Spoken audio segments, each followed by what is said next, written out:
Praise Lord Church. We welcome you to our online service. What a privilege it is to come under the presence of our Father, to worship Him together. Amen. Can we all lift up our hands and close our eyes and tell Him, Lord, thank you. Thank you, Jesus. Thank you, Holy Spirit, for your presence. Guide me, Lord, and lead me as I come under your presence, Lord. Can we all tell Him, church, Lord, I need you to uphold me, to guide me along the path, Lord. Have your way in me, Holy Spirit. We give everything into your hands. Lord, I worship you. You are our Father. Thank you, Jesus. Thank you, Jesus. Hide me, Lord, under your wings. Cover me under your feathers, Lord. Oh, hallelujah, hallelujah. Hide me now under your wings. Cover me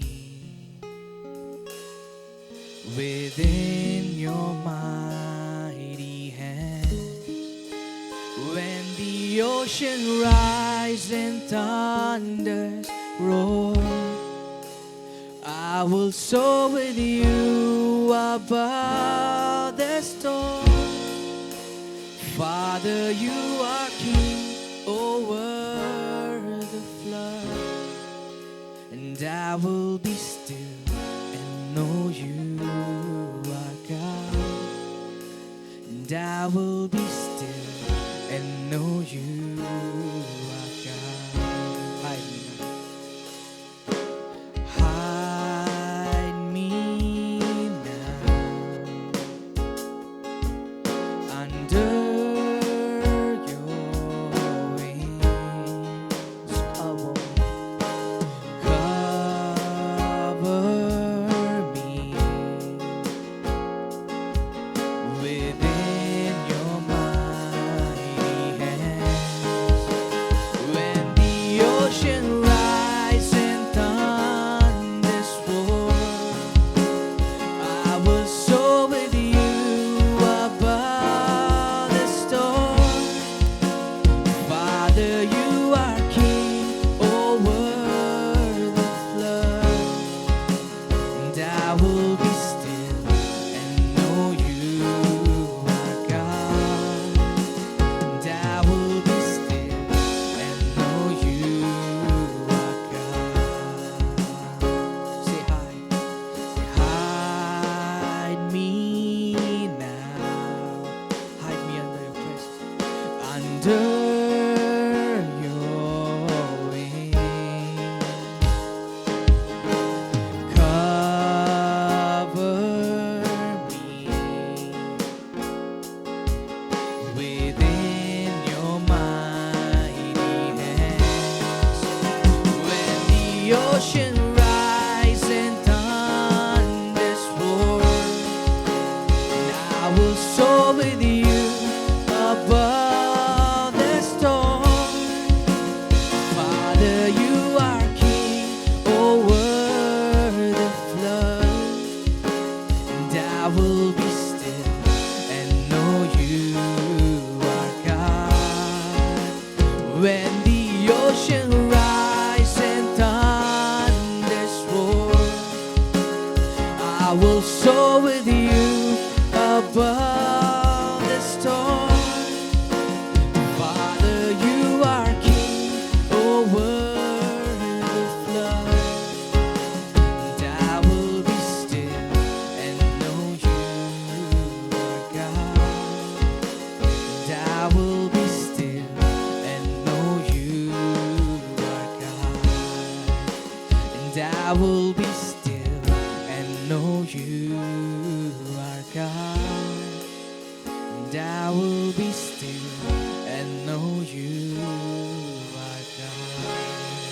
I will be still and know you are God, Jesus. I will be still and stay calm and let you work in my life, Jesus. Have your way, Holy Spirit. Oh, hallelujah. Jesus, Jesus, Lord.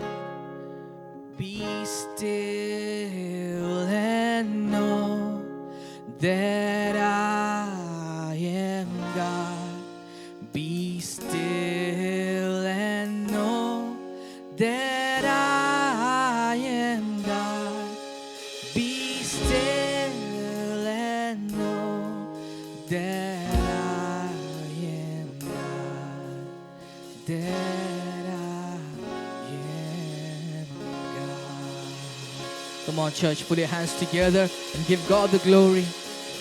He is wonderful. He is glorious. Thank you, Jesus, Lord. Thank you, Jesus. We let you fight our battles, Lord, this morning. As we come under your presence, Lord, we give everything away. We give everything away into your hands, Jesus.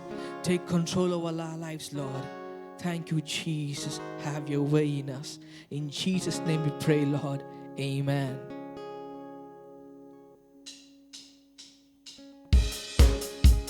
Come on, church, put your hands together. Say, He picked us up from the miry clay. Yes, Lord.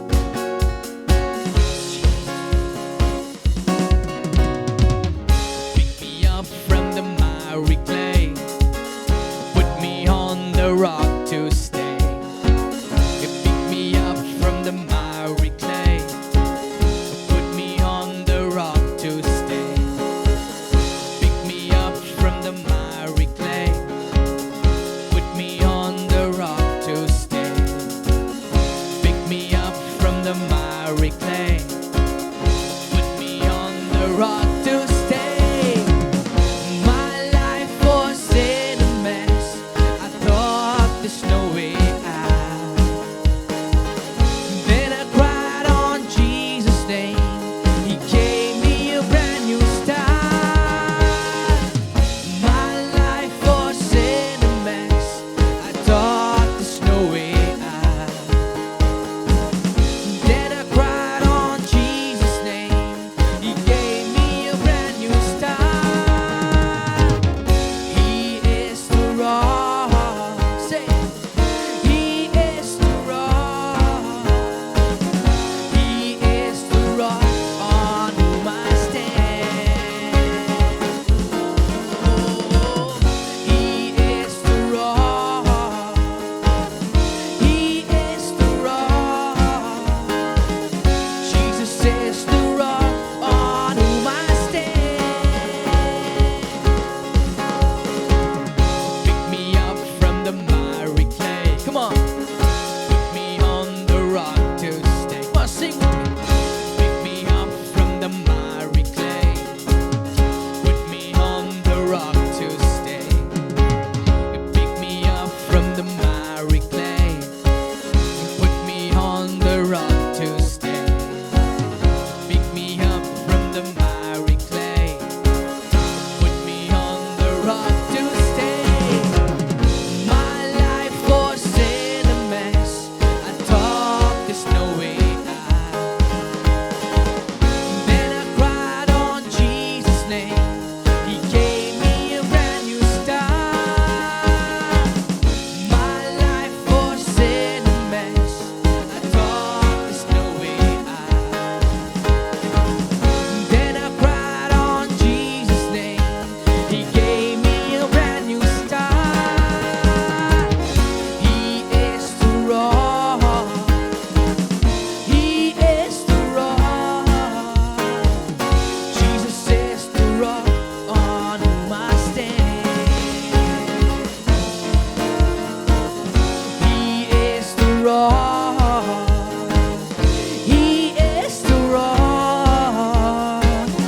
Jesus is the rock on whom I stand. He is the rock. He is the rock. Jesus is the rock on whom I stand. He is the rock.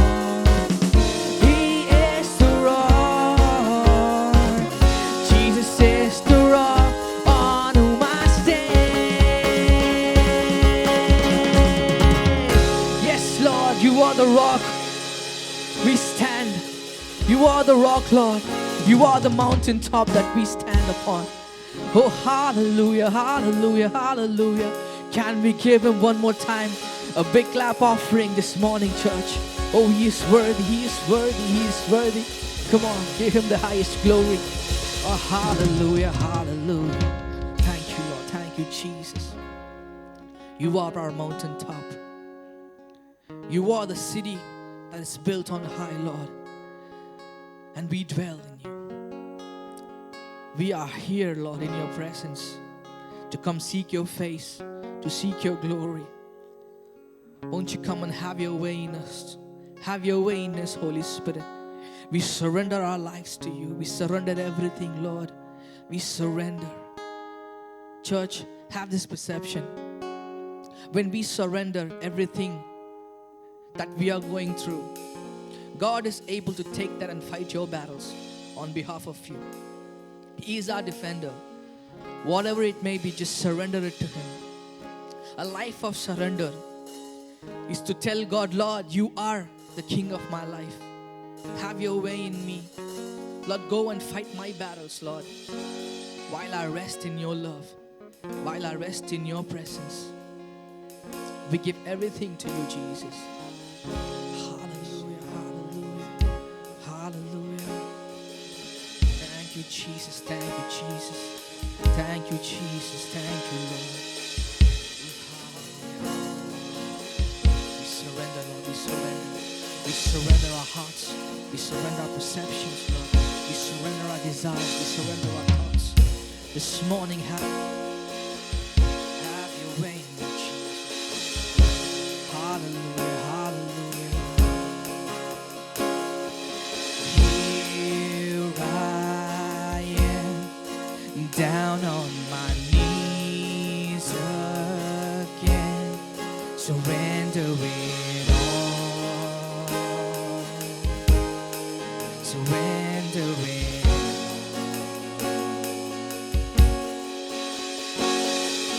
Find me here, Lord, as you draw me near. I'm desperate for you. I'm desperate for you. I surrender.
I wanna know you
surrender everything, Lord.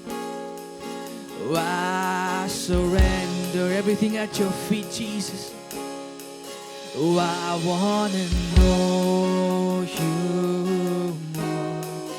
Oh, I wanna know you more. We surrender, Lord. We surrender everything that we have. Oh, I wanna know you more. Oh, I wanna know you more. Thank you, Jesus. We surrender everything into your hands, Lord. Take control over our lives, Lord. We want to be in your presence, resting in your love, assured that you love us, Lord, so that we may find rest in your bosom. We want to be still and stay calm and let you fight our battles, Lord. We surrender everything, Lord. Have your way in us, Holy Spirit. Thank you, Lord, for your presence. Even as we worship you, be magnified, Lord. We lift up your name on high. Thank you, Jesus. We give everything into your hands this morning, Lord. Even as your word comes, speak to us. Encourage us, Lord. Encourage us in your word. Thank you, Jesus. Hallelujah. All the glory and all the honor belongs to you. In Jesus' mighty name we pray. Amen and amen. What a wonderful time of praise and worship. The presence of God is filling us wherever we are. It's my honor and my privilege to invite you to this special service. And I know that God is going to speak to you and His word is going to change your life and you're going to be blessed to be a blessing. If this is the first time you're joining us online, there's a number on your screen. And if you can text hello to the number, we will send you our daily devotional messages and our video clips so that you will be encouraged all through the week. And if you are ever in Bangalore, do give us a visit. We have 11 a.m. English service at church. And I promise you that you're going to have a wonderful Sunday experience as we receive the word and experience the presence of God in a new way. It's going to be amazing. And today, we are beginning a new series, a short series, but a new one indeed, which is going to bless us to the core. I'm going to be talking about seed time and harvest. How God and His established principle can change our lives if we can heed to it and glean benefits from that principle. Let's go to this verse in Genesis chapter 8. I'm going to read verse number 22. While the earth remains, seed time and harvest, cold and heat, summer and winter, day and night shall not cease. Notice the phrase, seed time and harvest shall not cease. From the very beginning of times, God has established this principle. This principle is seed time and harvest. You can also say that as seed time and harvest, even though we know it talks about seed time and there's harvest. But of course, we know every seed takes time to bring us a harvest. This is an established principle. You know, when God created man, one of the first few words that God spoke to man and when God blessed him were this. He said, be fruitful and multiply. Genesis 1:28 lets us know that. Be fruitful and multiply. God looks at man and says, be fruitful. That means man was already seedful. Because if you don't have seed, you cannot grow and you cannot be fruitful. Now, I'm not just talking about physically or biologically, where man and woman come together and they bear children. And this seed time and harvest does not just refer to finances. And if you've been in church for a while, you will know that the finances that we sow into God's kingdom, they are called seed. They are called seeds. The tithe, the offerings, they are called seeds. And of course, you know, it's very scriptural to sow our offerings into the kingdom of God and expect a bountiful harvest. Now, you know, to treat finances as a seed, that's another teaching for another day in this series. But for today, I want to let you know that almost everything that you have can be treated as a seed. Now, before we go into that, I want you to know that the seed is a beginning of a something. It refers to the beginning. And whatever God begins in your life, He begins by giving you something which is in its seed form.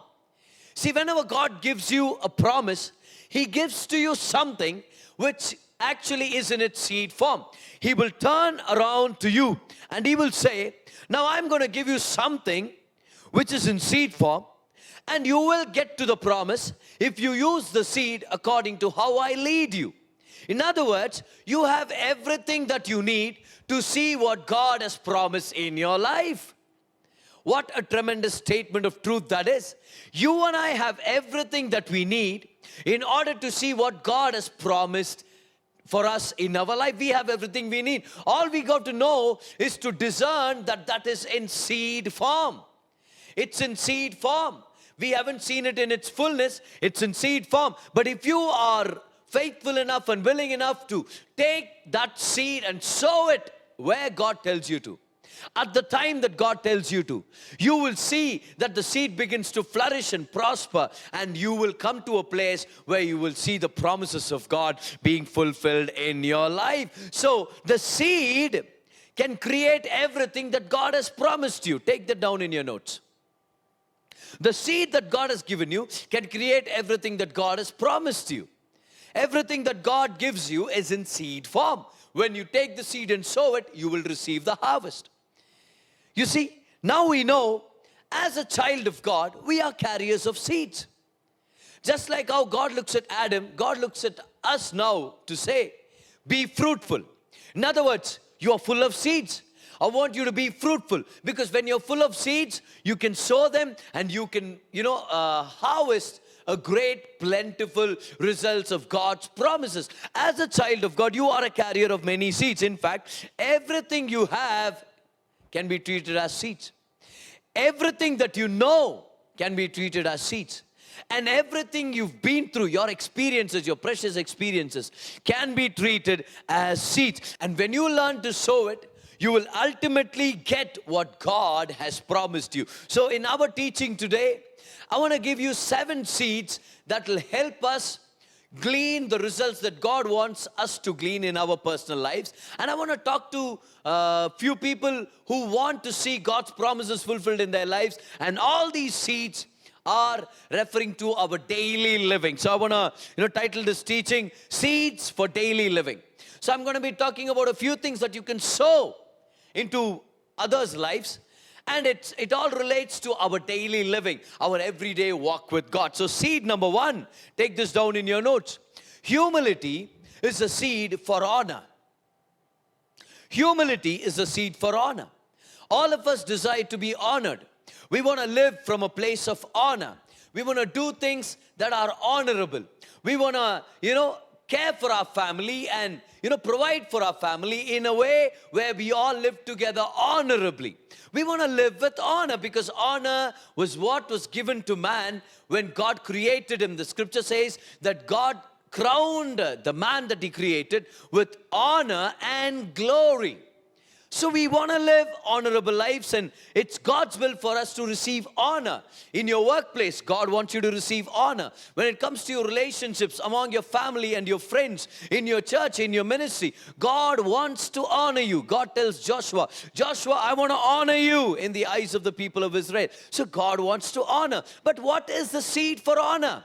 Brother, how do I experience this honor? If honor is the harvest, what is the seed? Humility. Humility is a seed for honor.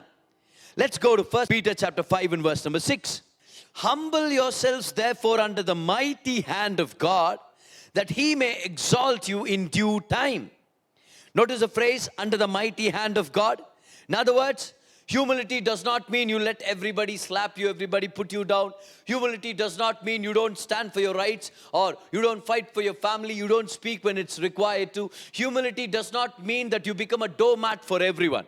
You should realize humility is under the mighty hand of God. In other words, according to the words of God. When you accept who you are, when you come to a place of agreement about what God tells you from His word, in every context about who you are, That is humility. What is humility? If humility is the seed for honor, then we better find out what humility is. Humility is accepting what God tells about us. Before we receive Jesus, God looks at us and tells us that we are sinners.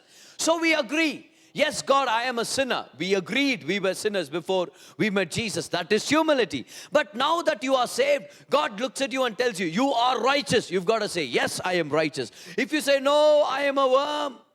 Oh, I am the garbage, and I am the underscum of the city and all of those stuff, And God is telling you, no. Humility is not you beating yourself down. Humility is accepting what I tell about you. And humility is a seed for honor. Humility is also realizing the grace that you've been given and not trying to exalt yourself above the grace of God. Not trying to put yourself in a place where you're not called to be. Humility is realizing that you are nothing without God. Like Paul says, all that I am is by the grace of God. And like John 15:5, where Jesus says, you can do nothing apart from me. Humility is agreeing that we are nothing with God. At the same time, humility is accepting the fact that because you are in Christ Jesus, all things are possible. When you humble yourself under the mighty hand of God, He will exalt you. Honor comes when you sow the seed of humility wherever you go. That is what we see in the life of John the Baptist. One time, Jesus talks about John the Baptist and tells the people around him, he tells the people that John was the greatest ever living being in all of Jewish history up until that time. That is the greatest honor given to any person in the Old Testament. He was saying there's nobody that's greater than John that was born. He was referring to Abraham, Isaac, Jacob, Joseph, David. He included all of these amazing men of God. And he says, nobody greater than John. What an amazing honor. But way before Jesus can give this compliment to John the Baptist, we read in John chapter 3 and verse number 30, he says, where John says, Jesus must increase and I must decrease. Because there came a few people, they said, John, what are you doing? This guy Jesus, he's baptizing more disciples than you do. His ministry is increasing. But you, look at you, John. And John says, hey, relax. Let him increase. Let me decrease. John humbled himself under the mighty hand of God. And Jesus honored him because humility is a seed for honor. Take this down in your notes. If you want to see wonderful things happen in your life, you've got to come to a place where you say, I agree with God and His Word about what His Word has got to say about me. So if you accept what God tells about you, that's humility. Don't think of yourself more than what you ought to think of yourself. Paul says that in one of his epistles. Right? Come on, let's know that it's God and His goodness that we are alive. When people compliment you, are you humble enough to say, to God be the glory? When people correct you, when somebody, who's your mentor or a guide, they want to correct you, are you humble enough to say, okay, maybe I was wrong. I don't know it now, but maybe I was wrong. I'm so sorry. Are you quick to say thank you? Are you quick to give glory to God? Are you quick to apologize when you know that you are wrong? If you are, then you are, humbling yourself under the mighty hand of God. And I want you to expect honor because humility is the seed for honor. Come on. Moses accepted what God spoke about him. That's why Moses writes, and Moses was the meekest person on the earth. How could somebody write of himself that he's the meekest person on the earth? If he let somebody else write it, and that is trustworthy. But you know why Moses was really humble? Because when God said, Moses, write down, that Moses was the most humble person. Moses agreed with God and he said, okay, God, if you think that is what I should be writing, I will be writing it. He agreed with God. Humility is nothing but agreeing with God and agreeing with the Word of God. In context of where you are, at the time period where you are living in, at the season of your life, and you say, yes, God, this is where I am. This is who I am. That is humility. And that humility is a seed for honor. Seed number 2. Take this down in your notes. Take this down in your notes. Seed number 2. Thanksgiving is the seed for joy. Come on. Thanksgiving is the seed for joy. We are living in one of the most depressing times in history. We are living in one of the most fearful, confusion-filled time ever in human history. You know, we are living in the aftermath of the pandemic, and we are still not sure if we are safe.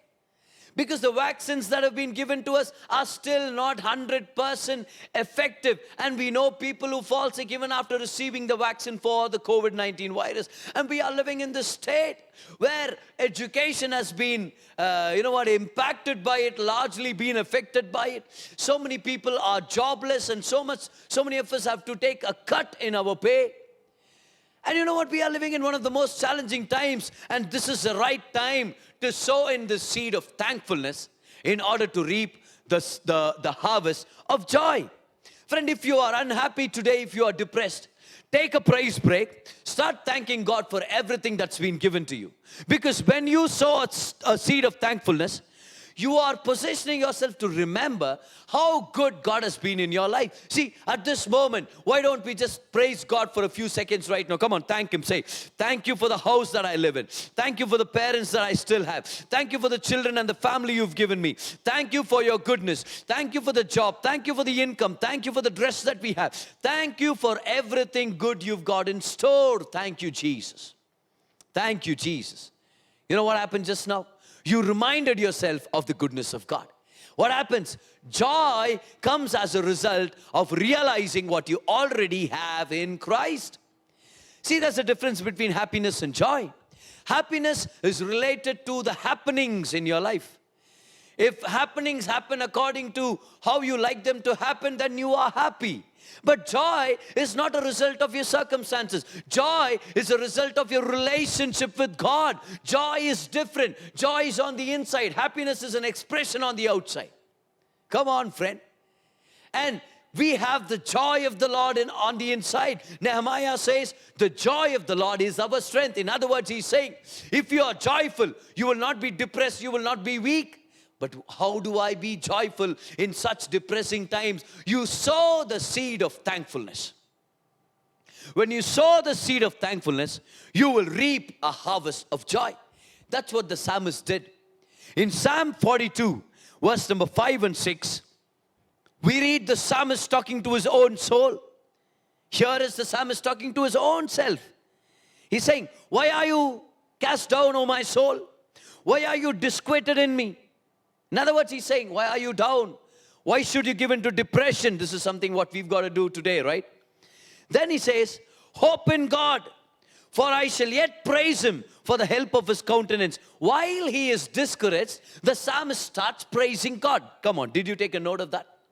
While his soul is down, he says, I will praise Him. He makes a choice. My friend, this is such an important thing. See, our minds are naturally inclined to complaining and murmuring. We are naturally inclined to remember the bad things that happen to us. See, if I ask somebody here today, can you tell me about an accident that God saved you from? You start wondering, okay, yeah, there must be some accident that God saved me from. But if I tell you, just give me a few instances where you've been in an accident. Oh, you're quick to remember. Oh, that happened while I was in my 6th grade, or while I was in my college, or 3 years ago. We remember the bad things that happened to us quite easily. Thankfulness does not come naturally to the human mind. That's why we have to make a conscious effort and a decision to be thankful. That's why the psalmist had to say, why are you down, my soul? Let's praise Him. Let's praise Him. Verse number 6. Oh my God, my soul is cast down within me. Starts praying to God. Therefore, I will remember you from the land of Jordan, and from the Hermonites, and from the hill Mizar. He's saying, I will remember you. Somebody say, remember. Come on, look at your neighbor and say, remember what God has done for you. Remember, put that down in the live chat and say, I will remember what God has done for me. I will start thanking Him and praising Him for all the goodness that He's done. When you start thanking Him, you will see how good He's been. And then joy is the result of your seed of thankfulness. Did you take this down in your notes? Thanksgiving is a seed for joy. Somebody needs to be a little more thankful. Somebody needs to be a little more thankful that they are alive. Come on. If you're alive and breathing, you better thank God today, my friend. We are living in times where if we can look back for 2 years, more than 1 million people have lost their lives due to this infectious disease, this pandemic. And we ought to be thankful that we are alive. And if you are breathing today, thank God that you are not breathing heavily. Thank God you can breathe easily. Thank God this virus did not take your life. You ought to be thanking God. And you know what jealousy is all about? See, jealousy is nothing but counting somebody else's blessings, right? Come on. It's about counting somebody else's blessings, but you ought to be counting your own. When you count your own blessings, joy is the result. When you count somebody else's blessings, jealousy is the result. But let's be sober. Let's thank God that we are alive. Thank God for all His goodness. This story that happened many, many centuries ago, there was this, a wonderful king in Spain. He was Alfonso the 12th. And it came to his ears that there were a few courtiers, few youngsters in the court who would take part in the king's meal, They would sit with the king in the meal and they would not thank God for the food. In Spain those days, they would say grace, they would thank God for the food and then eat. But those youngsters, they would not thank God for the meal, So they would just get into the meal already, and the king was not pleased with it. So one day the king had a banquet, a party in his lawn. He invites all of these youngsters, these courtiers, they all come to the meal. And as usual, they start eating without saying thanks to God. And right about that time, there comes a beggar. He enters into the palace gates, and to the shock of all the courtiers, sits with the king, among his people, and starts eating of the food. The king says nothing. The courtiers say nothing. After a while, the beggar has had enough. He gets up to leave, and he just leaves. Oh, the courtiers were mad. They said, you had the boldness and the gumption to come inside and participate in the banquet of the king, and now you have the guts to leave without saying thank you. They were mad and they were furious, and the king said, you are worse. God has given you wonderful things. Every time He gives you meals, every time He gives you wonderful, sumptuous meals, you ought to praise God. And that's what I want to tell you, my friend. Don't look at your pocket. Don't look at anything. Just for the fact that you have food on your table, just for the fact that you are alive, just for the fact and for the greatest truth that has happened in your life, you are safe. You are saved. You ought to be bursting out in thankfulness. You ought to be thanking God, because thankfulness is the seed for joy. Hallelujah. Come on, are you being blessed? Seed number 3. These seeds are what you're going to sow for everyday living, for our daily living. And we will see wonderful harvest in our life. Seed number 3. Mercy is the seed to receive mercy. Let me say that again. Mercy is the seed to receiving more mercy. Merciful are those because God is going to be merciful to them. Do you know that this verse is mentioned more than once in the Bible? In fact, in 2 Samuel chapter 22 and verse number 26, the psalmist says, yes, it was the psalmist who wrote it. David says, God is merciful to those who are merciful. Why would God mention this thrice in the Bible? Once in Psalm 18:25, another time again in Matthew 5 and 7. You see, all of us do mistakes. We all make mistakes. Each day is filled with opportunities to say something wrong and to do something evil. And any once in a while, if we give into a moment of emotion and we commit a sin, a folly, a mistake, mercy is available to us. The scripture says His mercies are new every morning. In other words, God is saying, today morning, I know you're going to fall.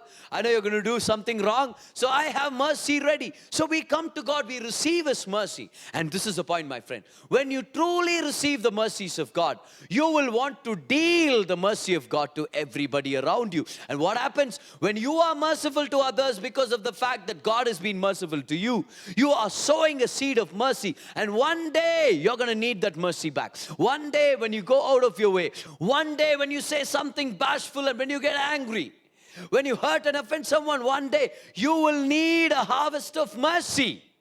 And a harvest comes only where seeds are sown. So right now, even today, during this week, every opportunity for you to forgive. Every place where you can be merciful, be merciful. Because one day you're going to need God's mercy as well. And God is merciful to everyone who is merciful. Point number 3, seed number 3. Mercy is a seed to receive more mercy. If you want to receive more mercy in your life, be a merciful person. Take every opportunity, grab every opportunity to be forgiving, to be loving, to let go, and to forgive and to be merciful. When you're doing that, you are saving up a harvest of mercy for you and for your family. That is seed number 3. And seed number 4 is this: problems are the seed for recognition. Take that down in your notes. Problems are the seeds for recognition. See, a problem in your life is an invitation for significance.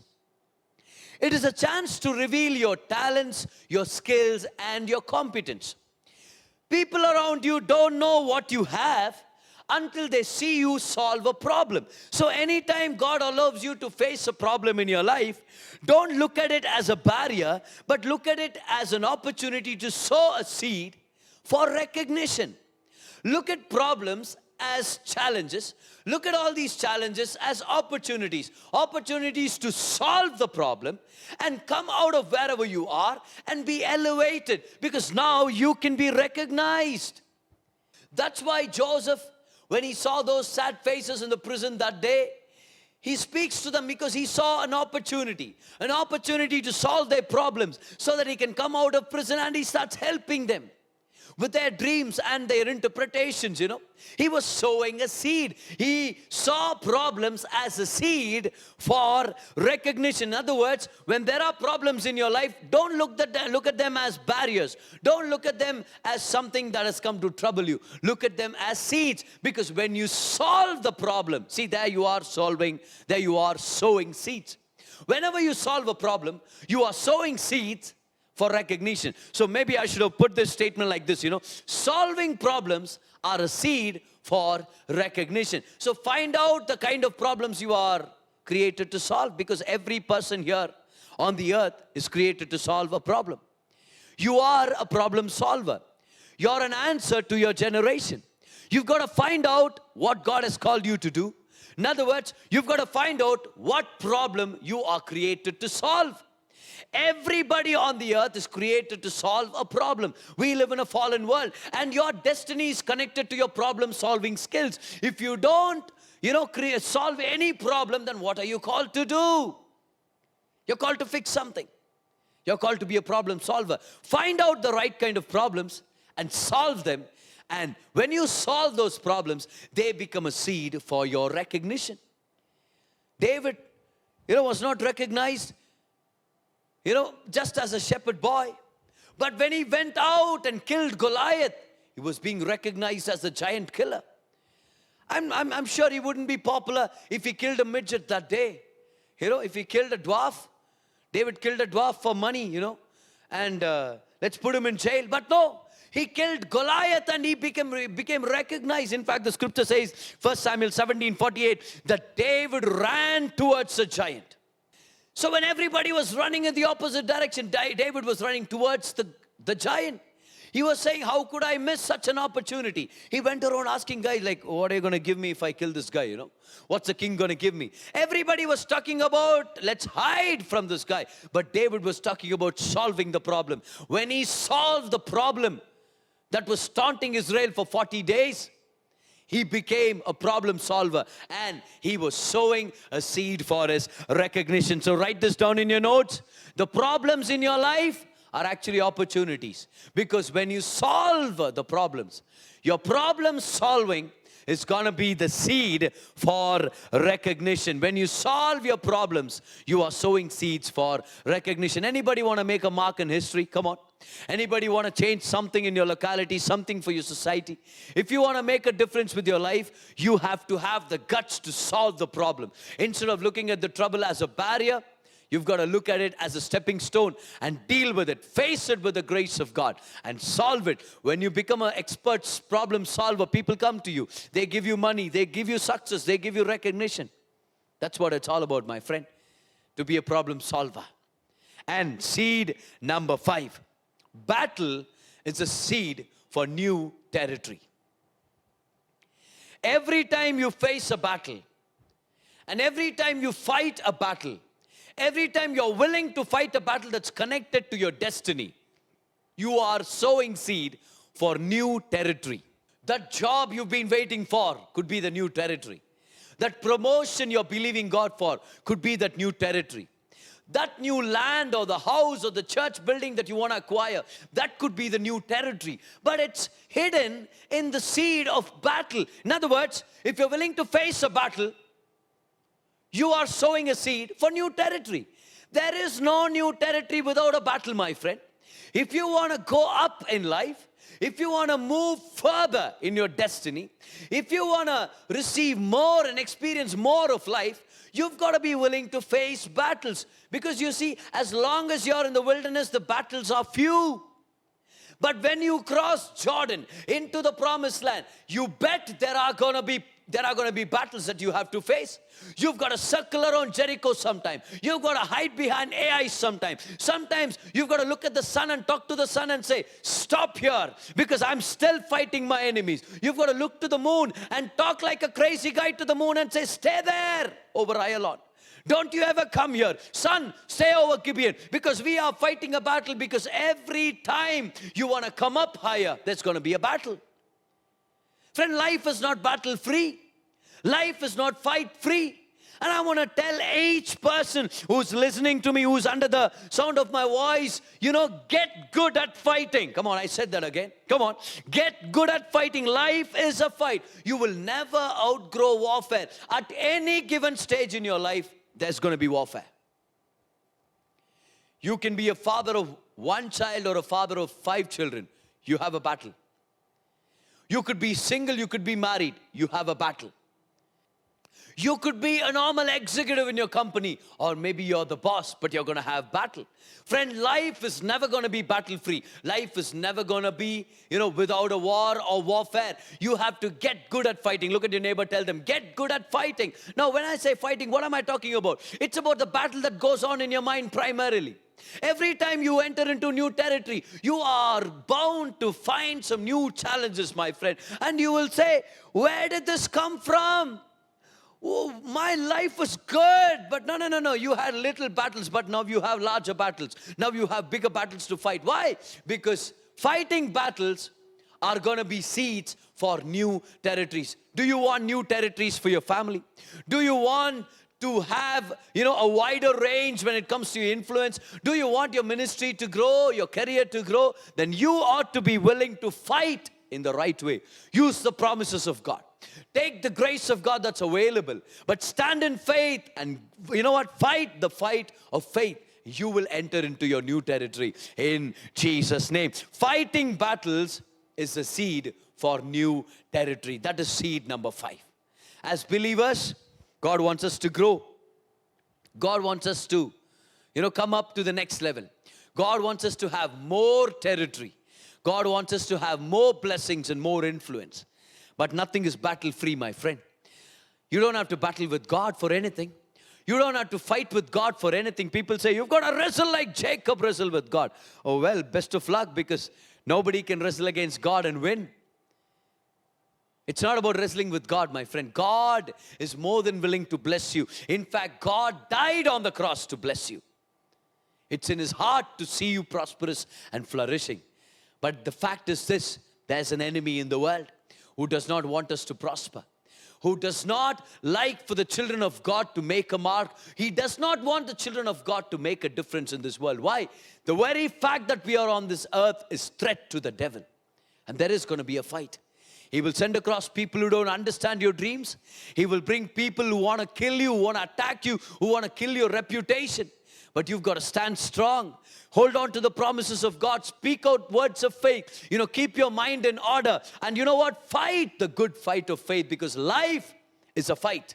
If you want to do something good and amazing, life is a fight. And better get used to fighting, my friend. Because when you fight battles, you're positioning yourself for new territories. Hallelujah. Seed number 6. Seed number 6. Kindness is a seed for personal wellness. one of the most important attributes we've got to develop is kindness.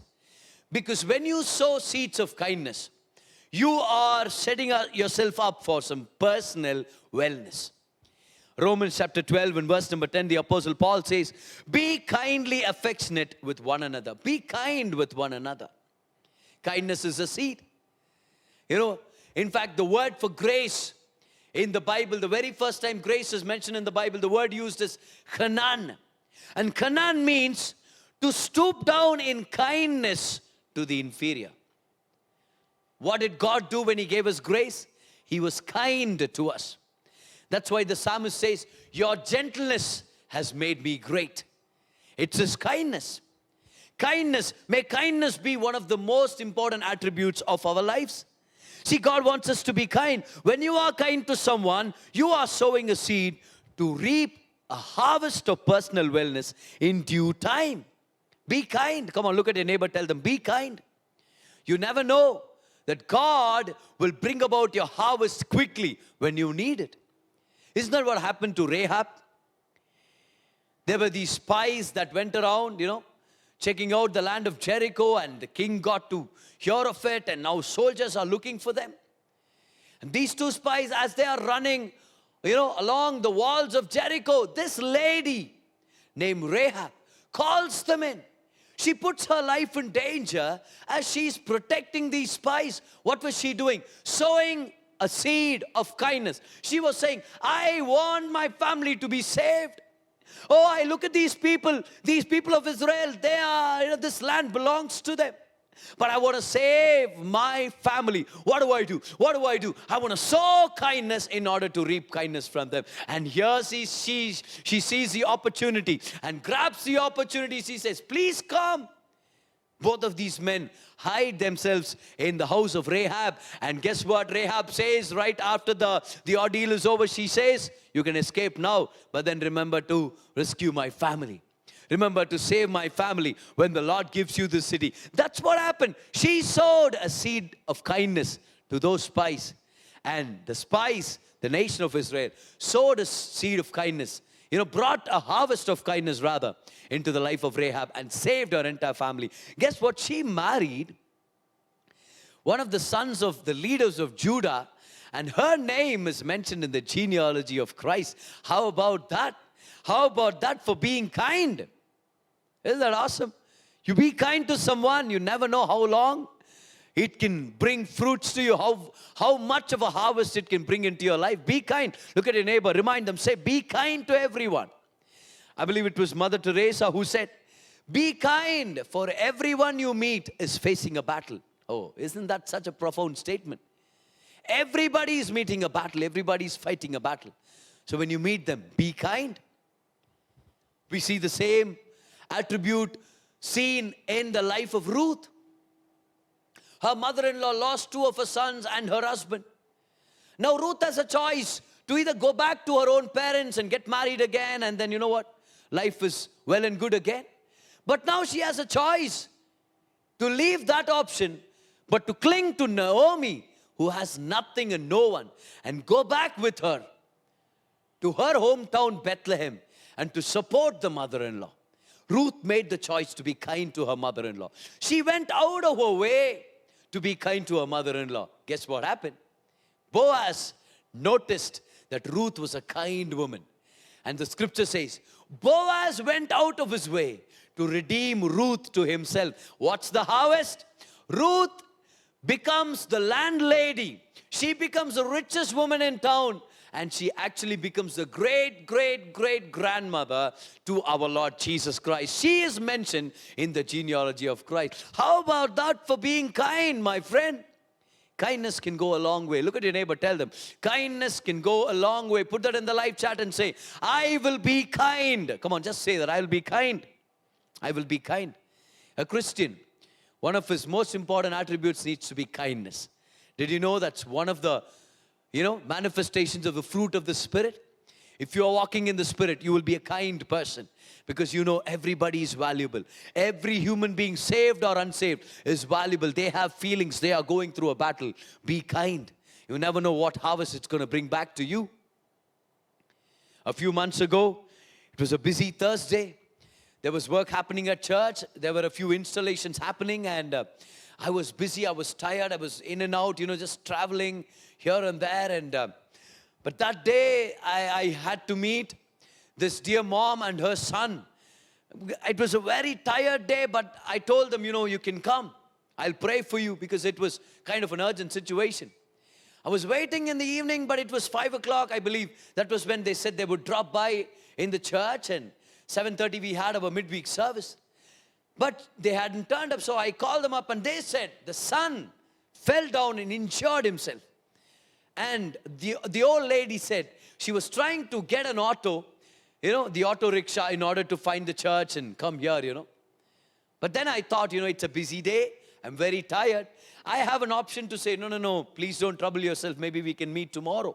But it was an urgent thing, that's what they said. And now I have the option to go out of my way to be kind.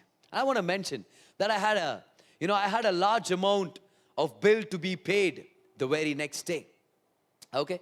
So I said, okay, let me make this choice. Let me be kind to them. We don't know what they're going through.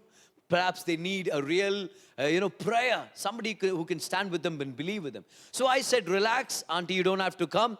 I myself will come to your house and I will pray for you. Now you've got to remember, I'm already tired and it's been a full day. And I have meeting after that prayer. But I rush to their place and I pray for them. I'm there, in their house for a few minutes. I pray for them, I talk to them, and I leave. Just as I'm leaving, the old lady comes to me. She gives me an offering. Guess what? It's a huge amount that was so close to fulfilling all the needs that I had the next day. That bill amount that I had, it was amazing. And I said, God, this is huge.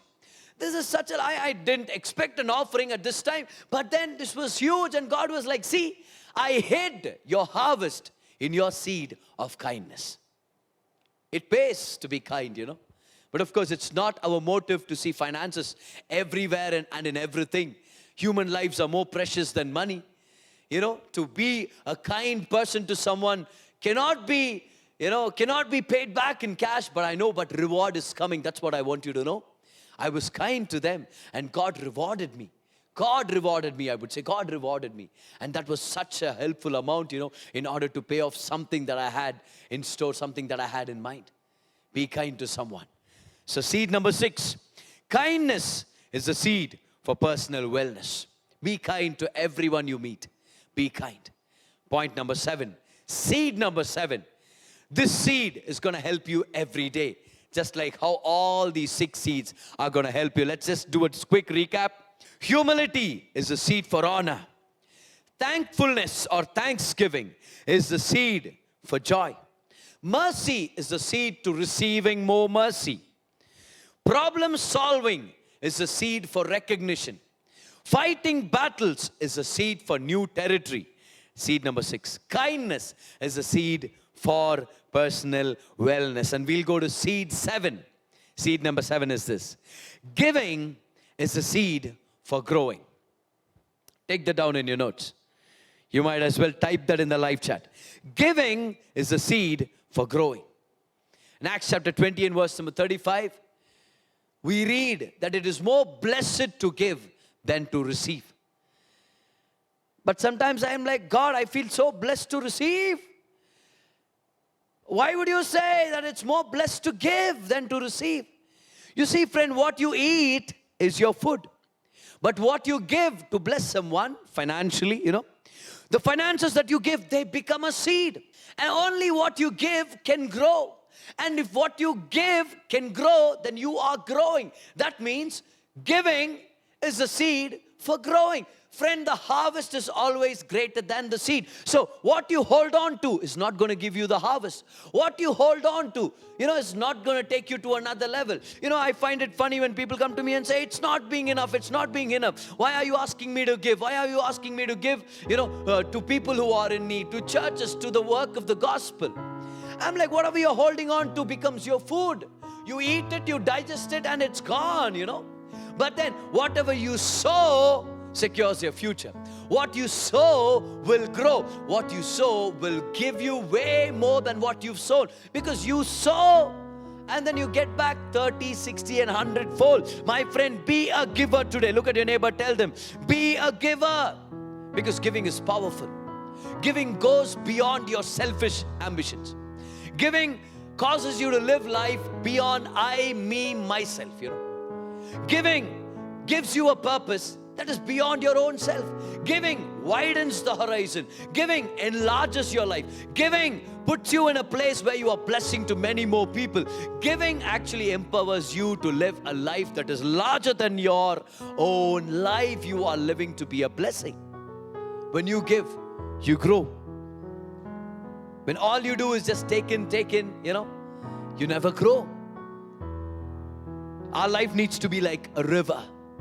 Because a river flows. Because a river flows, the river grows. And as the river grows, the river stays fresh, stays potable. That's why they say it's okay to drink river water, but never drink salty sea water. Now what about the sea? What about the lake or a pond? See, the pond or the lake takes in water, but never has an outlet, doesn't give out water. In most cases, the water is stagnant in the lake, and that's why you cannot drink from a lake. That's why it's most of the times dirty. That's why, it's greenish and there is moss growing all around it, and there's fungus and there's algae and it stinks. It doesn't flow. Whom do you want to be today, my friend? A river or a lake? If you are a river, you will always stay fresh. And guess what? River grows. If you want your life to grow, then you've got to come to a place where it's a regular thing for you to give. Number one, give to the kingdom of God. Give to the church. Now, when I say give to the church, I want to make a very quick announcement here. Your tithes belong to your local church. So if you're from another church listening to my message, be blessed by this message. Give your tithes to your own church. That's the principle of God. So give to the church first, and then give to people who are in need. Give to missions and give to the gospel mission, my friend. What you give causes your life to grow. Because if you hold your hands clenched and fists closed, what can God give you? But when you open up your arms, God can give you. Can God trust you with His riches? Will you be a person who will distribute the riches of God? Or will you be a person who will take everything you can and then, can everything you get and then sit on the can and say, my life is all about me? Are you going to be such kind of a person? Then God cannot trust you with financial blessings. It's good for a Christian to be rich. Yes, it's a wonderful thing for people who believe in Jesus to be rich, because we will take the money that's been given to us, treat that as a seed and sow it all over the world for the work of the gospel. The gospel needs to go. Missions need to be done. People's lives need to be changed. But if you are a pond or a lake, your life will never grow, my friend.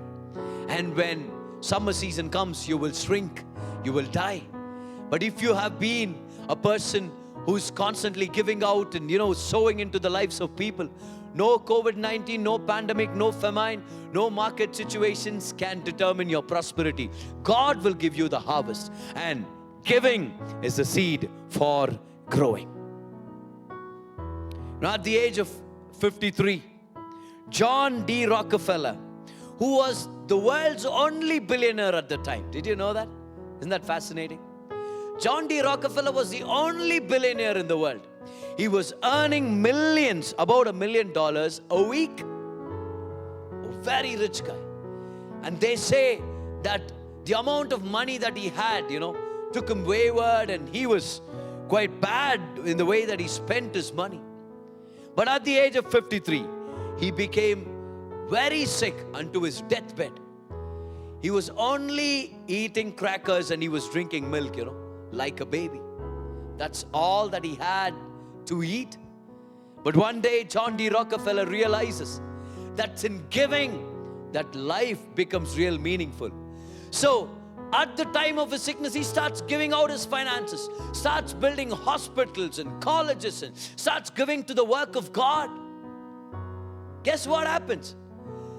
The doctors that said, no, your life is going to end and this disease is going to take your life away, In their very eyes, they could see John D. Rockefeller's health being improved way more, and soon he would be out of his deathbed and he would live to see and celebrate his 98th birthday. What happened? Giving made the difference. Why does our life stink of problems? Maybe we are only taking in. We are not giving out. See, giving needs to be a discipline.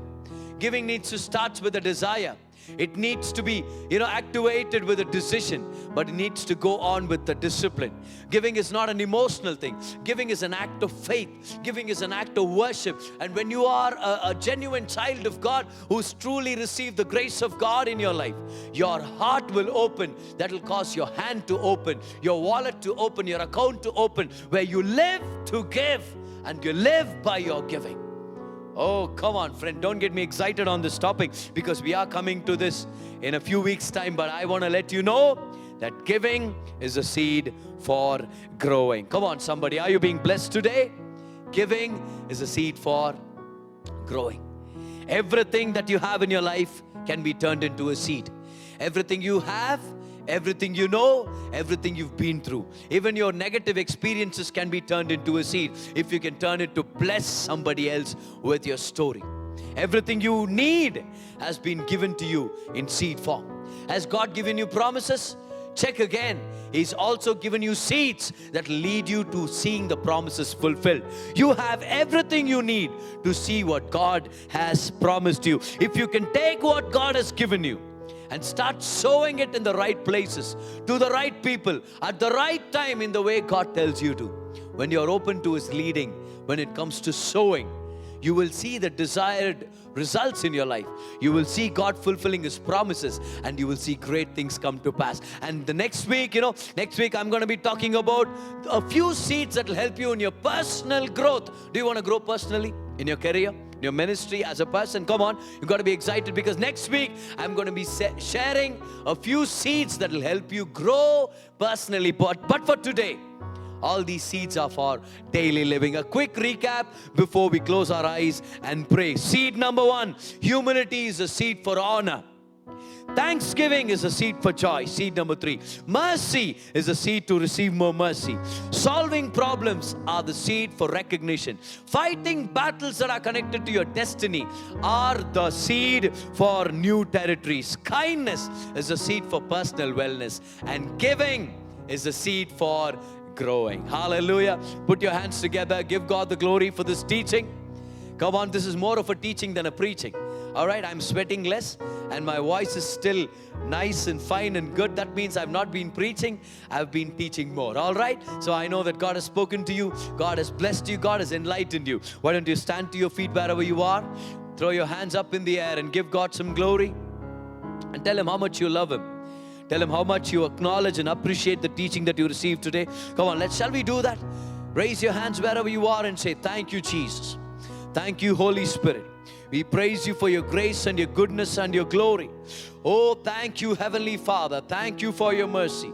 Thank you, Heavenly Father. Oh, Rabashamda Rekerebo Kolianda Rina Mariantula. Oh, Ribana Minta Rokradeli Yandere. Oh, Ribashno Rimo Rikabala Bandire. Yartalini Ko Rieka Bande. Rika Sharabalani Yantuna Rika Mola Tuna. Hallelujah. Come on, somebody needs to praise Him. Somebody needs to glorify Him. Hallelujah. We praise you. We glorify you. We magnify you. Thank you, Jesus. Thank you, Jesus. Oh, we love you, Lord. Thank you for all the seeds you've given us. We will sow them in Jesus' name, and we will experience a bountiful harvest. Thank you, Jesus. Prepare for a time of communion. Take the body of the Lord and the blood of the Lord in your hand. The bread and the wine. This is a powerful moment. Take them in your hands and start praising Him. Thank you, Jesus. May your name be glorified. Thank you, Jesus. Thank you, Holy Spirit. Thank you, Holy Spirit. We love you, Lord. Love you, Jesus. Take the body of the Lord in your hand and repeat after me. Say, Lord Jesus, for by your stripes I am healed. By your wounds I am made whole. No more sicknesses or diseases. No COVID-19 near my home, in Jesus' name. Receive His body for you in faith.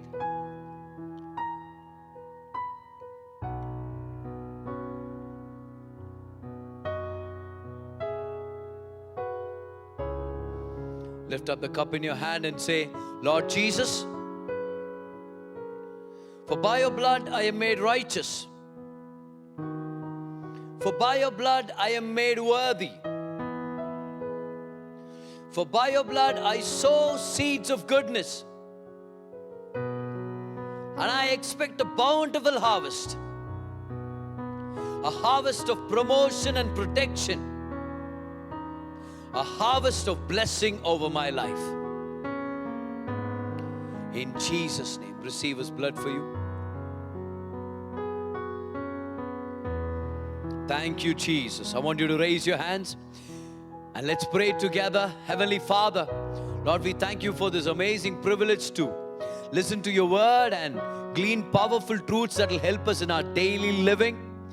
Lord, we realize that everything that we need has been given to us in seed form.